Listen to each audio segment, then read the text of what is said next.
महाराष्ट्राचे वनमंत्री आहात ना तुम्ही? अर्ज कशासाठी करतात हे पण माहित नाही, पुन्हा पुन्हा करायला लावताय ते. ए बाई, तुला माहिती आहे मी कोण आहे? तोंड सांभाळून बोल. साहेब, हुकुमशाही नाही राहिली आता, लोकशाही. तोंड सांभाळून तुम्ही बोला, आदरानं बोलवा, एकेरी नाही. तुम्ही आम्ही म्हणा. हे कोण आहेत माहिती आहे तुला?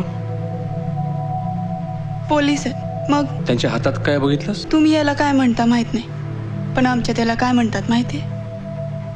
फुकणी. चुलीत फुकायची फुकणी. त्याच्यात गोळ्या नाहीत, आणि असतील तरी तुम्ही ते माझ्यावर चालू शकत नाही. विचारा का? विचारा ना का?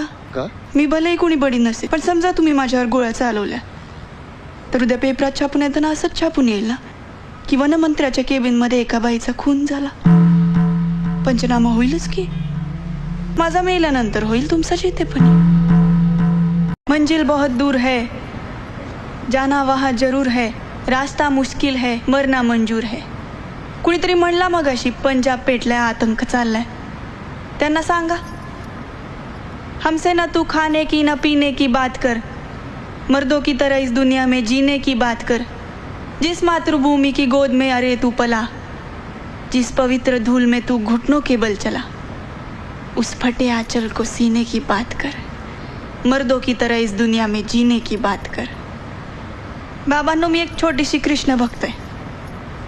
भजन गाते आणि गावोगावी फिरते, पण कृष्णच भजते, राम नाही.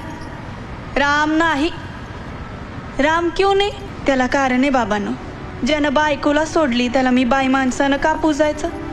हा, का पूजायचं? सीतेचा अपमान त्योच माझा अपमान. अशा देवाला मी देवच मानत नाही.